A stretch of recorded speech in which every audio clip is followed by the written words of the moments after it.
The way you look at someone, or you wink at someone, or you raise your eyebrows and go, No words.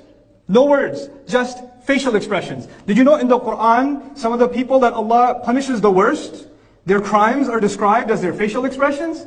The way you could stare at someone to make them feel stupid. Somebody's trying to tell you something, you're like, what? You know what they're saying, but you want them to make to feel dumb. So you just, or you're avoiding eye contact like you're not even listening. Somebody says salam to you and you're like, when you do that, that's lumaz. When you make someone feel down, when you put someone down, just with your facial expressions. Not a word came out of your mouth.